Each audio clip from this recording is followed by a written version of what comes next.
participent à cet effort. Alors bon, je pense que c'est un argument tout à fait simplificateur. Il ne s'agit pas de savoir si les communes paieront plus le jour où elles auront le choix de participer ou pas. Hein. Vous savez que le fonds intercommunal existe, donc c'est un fonds auquel participent certaines communes, libre à certaines communes de participer plus. Vous savez qu'elles ne le font pas aujourd'hui et que, disons, le pouvoir décisionnel, il ne se trouve pas là où vous dites, hein, à savoir au niveau de la majorité rose-rouge-verte lausannoise, mais bien au niveau de l'État. Et là, je partage complètement votre avis, hein, Gilles Mess, sur le fait qu'il est nécessaire qu'on mette sur pied un palme culturel. Vous connaissez la position du PS par rapport à ça, mais je pense que la décision doit se prendre au niveau de l'État qui doit édicter une clé de répartition entre les communes et que la décision doit venir d'en haut. Et à ce que je sache, l'État, la majorité du Conseil d'État n'est pas rose-rouge-vert. Un choix qui devrait incomber aux communes. Je vous rappelle que votre conseillère d'État, Anne Catrignon, a fait un projet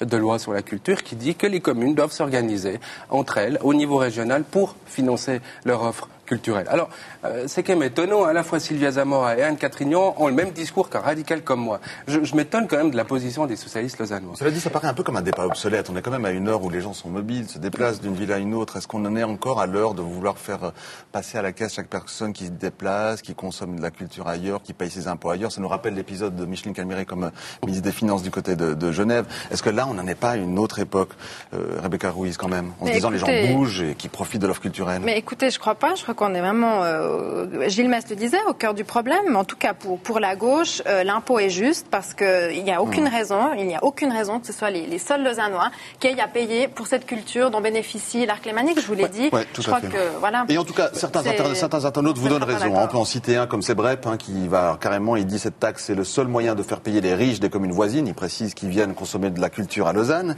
Il nous permet d'enchaîner sur un autre volet en rajoutant votez oui, on aura juste moins d'argent pour nos crèches et les prix ne changeront pas d'un centime. C'est donc dit sur le ton cynique, votez oui et vous verrez ce que vous verrez. On nous a promis une baisse, il n'y aura pas de baisse. Or, les 5 millions que la ville de Lausanne aurait pu recueillir, on ne les mettra pas dans nos crèches. Ça nous ouvre le chapitre de la baisse des prix. Y aura-t-il, je me tourne vers vous, Gilles Mestre, réellement baisse des prix? Parce qu'il y a beaucoup de doutes. On aura l'occasion de citer pas mal d'internautes qui doutent passablement de la réalité de cette baisse des prix en citant comme exemple Genève, qui n'a pas baissé ses prix. Parlons de Genève. Moi, je vous parle. Donc la promesse, actuellement, il y a une promesse sur la table de dire les 14%. Alors, il y a l'engagement ferme adressé au syndic, donc par lettre officielle, des cinémas de diminuer leur billet d'entrée de 18 francs à 15,50. Il y a également l'engagement de CNI, qui lui date de longtemps et qui consiste à dire qu'en cas de suppression, il répercutera la baisse. En cas de suppression, il la répercutera sur ses tarifs. Il y a également l'engagement du MAD, du D et du LOFT de faire la même chose. Moi, ces engagements, j'y crois, c'est du solide. On a des lettres officielles adressées au syndic, il n'y a pas de raison de les remettre en question. C'est d'autant plus du solide que l'expérience, avant même ces engagements, démontre que les tarifs entre Genève et Lausanne sont différents. Je prends l'exemple de Francis Cabrel, qui est venu à Beaulieu et qui est également allé à Genève. Eh bien, les tarifs à Beaulieu, en 2009, allaient de 69 francs à 99 francs, contre 55 et 85 francs à Genève. Je crois que c'est concret, voilà. La différence, c'est 14%. C'est les 14% qu'on paye. Combien de Lausannois aussi vont à Vevey pour aller voir le cirque CNI? Ils sont nombreux. Eh bien, la différence, ils l'ont comprise. La différence, elle est aussi de 14 francs sur les billets. Mais voilà, la promesse qui a été faite aux Genevois, et plusieurs interviennent sur les sites internet, disent n'a pas été tenue. Je cite Canardo 22, excusez les pseudos, qui nous dit à Genève, lorsque la taxe genevoise sur les spectacles a été supprimée, le prix du cinéma a diminué pendant environ 3 mois. Mais pas un jour de plus. Je répète. C'est ce que dit cet internaute. Avant de revenir exactement au même niveau qu'auparavant, etc., je vous passe le message. Je répète ce que je viens de dire. L'engagement a été fait officiellement, il a été adressé au syndic et il n'y a aucune raison de le remettre en cause. Deuxièmement, il n'y a aucune raison économique. C'est ça la question que pose l'internaute, sur la durée. Oui, mais écoutez, est-ce que vous avez demandé à votre boulanger combien de temps le prix de son pain durera? Maintenant que vous m'en parlez, je vais le faire. Alors, allez lui demander. Mais mais ça, c'est vraiment de la poudre aux yeux. C'est de la poudre aux yeux, Madame Ruiz. Je vous ai pas coupé, laissez-moi finir. Pourquoi? Parce que il n'y a aucune raison que les tarifs. Il n'y a aucune raison que les tarifs augmentent. Si les conditions économiques restent stables. Alors, comme le boulanger qui peut avoir le prix de sa farine qui augmente, ceux qui se sont engagés peuvent avoir des charges sociales, peuvent avoir des prix de l'électricité. Et là, ça dépend de nous aussi, en tant que conseillers communaux, qui augmentent irrémédiablement. Ils devront alors augmenter leurs prix. Mais ils ont pris l'engagement de ne pas le faire aussi longtemps qu'ils le pouvaient. Et s'ils le faisaient, eh bien, je serais le premier à le dénoncer, parce que je crois qu'il y a une cohérence à avoir. C'est celle que je vous demande. Donc c'est également celle que je demande à ces milieux-là, mais je leur fais confiance. Alors, Monsieur Derder, vous avez mis l'accent sur ce qu'il faut dire par rapport à cet engagement, cette promesse qui est faite par Pathé et par 3 boîtes de nuit lausannoises, à savoir de baisser les prix. Simplement, cette lettre que j'ai lue ne dit absolument rien sur la durée de cette baisse. Et vous allez m'expliquer peut-être maintenant pourquoi à Genève, les prix sont remontés après, vous disiez 3 mois, il me semblait que c'était 1 année. Et autre question que j'ai pour vous, Monsieur Metz, comment se fait-il que le prix du cinéma soit de 19 francs à Zurich où il n'y a pas d'impôt, chez Pathé, qu'il soit de 18 francs à Genève où il n'y a pas d'impôt et qu'il soit de 18 francs à Lausanne. Il faut juste être aussi un petit peu cohérent et arrêter de parler de poudre aux yeux quand vous me parlez, alors que ces promesses ne sont que des promesses pour là. Pour ce qui concerne le cirque CNI, alors là, on a un exemple qui est tout à fait tangible, puisque c'est vrai, le cirque CNI pratique des tarifs différenciés selon les villes dans lesquelles les spectacles sont joués. Dans les villes dans lesquelles il n'y a pas d'impôt, le prix est adapté au fait que l'impôt n'existe pas. Moi, je dis juste que cette baisse, si cette baisse doit se faire, elle sera cher payée. Elle sera cher payée parce que 5,5 millions dans les caisses de la ville, ce ne sont pas des cacahuètes, comme vous l'avez dit. Ça, vous ne pourrez pas le nier. Gilles Metz, ce ne sont pas des cacahuètes. Et puis qu'il faudra bien financer les places de garderie, les logements, les prestations que les Lausannois souhaitent et dont ils ont besoin. Cela dit, proposer ce que vous disiez en début d'émission, ce n'est pas destiné, même si ça part des impôts communs, ensuite à financer les crèches et les garderies, mais plutôt l'offre culturelle. Non, je sais pas, mais pas du tout. Pas du tout, c'est un impôt. Mais non, mais Gilles Metz, s'il vous plaît, cet impôt, vous savez comme moi d'abord qu'il n'est pas affecté directement à la culture. Justement, s'il n'est pas affecté, c'est bien pour ça que je parle de place de garderie aussi. Ce que faudrait quand même relativiser les chiffres. 5 millions, ça peut paraître beaucoup, oui, je le comprends. Mais que sont les recettes de la ville ? 1,8 milliard, Madame Ruiz. Donc le ratio, c'est 3 pour 1000 des recettes globales de la ville. Alors ne me dites pas tout d'un coup qu'il y a péril en la demeure. Il n'y a pas péril en la demeure. La suppression de l'impôt fera revenir des concerts, fera revenir un certain nombre de manifestations. Je vous donne encore un chiffre. Le Cirque du Soleil, qui voulait venir à Lausanne, quand il est allé à Zurich, ça a donné pour 4,5 millions de retombées économiques en matière de restauration et d'hôtellerie.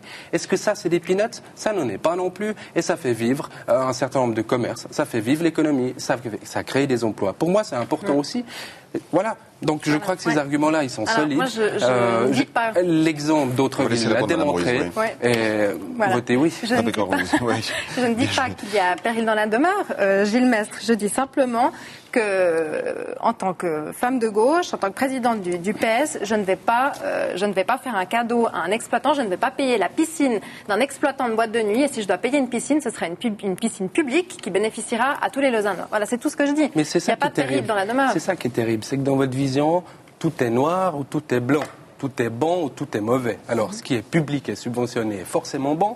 Ce qui est privé et qui ne demande pas d'argent aux contribuables est forcément mauvais. Moi, j'essaye de sortir de cette vision un peu manichéenne où il y a les bons et les mauvais. Je dis simplement, l'offre culturelle serait plus riche, elle serait plus diversifiée, elle aurait la chance de continuer d'être ce qu'elle est, d'être riche, mais elle pourrait aussi répondre à ceux qui veulent des concerts, qui veulent un certain nombre de spectacles, qui venaient à Lausanne et qui n'y viennent plus. Voilà, moi j'essaye de faire en sorte que l'offre culturelle soit la plus large possible et je crois que l'impôt est un obstacle à cette largesse. On peut imaginer qu'en cas d'acceptation de cette initiative, enfin de refus de l'impôt de la part des Lausannois, il y ait d'autres solutions qui se mettent sur la table pour financer cette culture et cette répartition entre spectateurs. Enfin, on a évoqué quelques pistes tout à l'heure de solidarité communale. Est-ce qu'il n'y a pas d'autre qu'un impôt ? Vous dites si l'impôt est supprimé ? Oui, j'imagine qu'on trouvera des solutions. Oui, il y aura bien sûr qu'il y aura des solutions. Bien sûr, on pourra diminuer les prestations, on pourra augmenter les impôts d'un point. Disons, c'est une inquiétude qui revient chez les internautes, qui dit qu'on va devoir remonter les impôts d'un autre biais, d'une manière ou d'une autre. Les 5 millions devront bien être compensés. Les recettes induites par le dynamisme retrouvé permettront de compenser ces pertes. Et puis ensuite, vous savez, c'est tout de même amusant de voir que vous vous inquiétez aujourd'hui de cette dette et de la situation financière de la ville, quand pendant 20 ans, vous vous en êtes fichu comme de l'an 40. Excusez-moi d'être un peu vulgaire, mais je crois que c'est une réalité et tout le monde aujourd'hui se dit mais comment ça se fait que la gauche arrive avec cet argument ? Voilà, moi je crois que les retombées seront là, je crois que la situation financière ne sera de loin pas péjorée et je rappelle que cet impôt ne représente que 3 pour 1000 des recettes globales de la ville. Et la réponse donc des Lausannois, ce sera pour le 26 septembre, une réponse à un combat que les radicaux et Gilles Mestre tout particulièrement mènent depuis quelque temps avec une initiative qui a dû être signée 2 fois, on peut le rappeler. Absolument. Pas mal de combats cela. Réponse donc le 26 septembre. Je vous remercie d'avoir participé ce soir à ce débat sur cette question de savoir s'il fallait maintenir ou pas cet impôt sur le divertissement de 14% en ville de Lausanne. Avant de clore cette émission, peut-être un tour du côté du match. On n'a pas eu de nouvelles du match, tiens Maureen. On n'a pas de nouvelles. Puisque Lausanne est en train de jouer contre toujours égalité, il reste quelques minutes de jeu. 1-1 toujours. Très bien, 1-1 toujours. Merci beaucoup Maureen, merci Alexis. Non, je suis apparu. Ben voilà, tout d'un coup, il est là. Comme par magie. On se retrouve pas demain. On se retrouve pas demain, nous on se retrouve lundi dans le journal, mais demain vous retrouvez quelque chose de tout à fait nouveau. À partir de 18h30, vous aurez les news bien sûr, mais vous aurez 16/9, une nouvelle émission sur toute l'actualité de vos écrans. Ce sera Julien Schechter et Laurent Flukiger qui seront aux manettes. Et puis ensuite, tout le reste, une sorte de revue d'actualité un peu décalée avec agenda du week-end par ce fou de Nando Lugimbul. Et on s'en réjouit. Et on s'en réjouit et on leur souhaite bonne chance et on sera devant la télé, à défaut d'être devant la caméra. Demain soir. D'ici là, vous passez une excellente soirée sur la télé et pourquoi pas tout le week-end. Et nous, on se retrouve lundi. Bye bye. À demain, bye bye.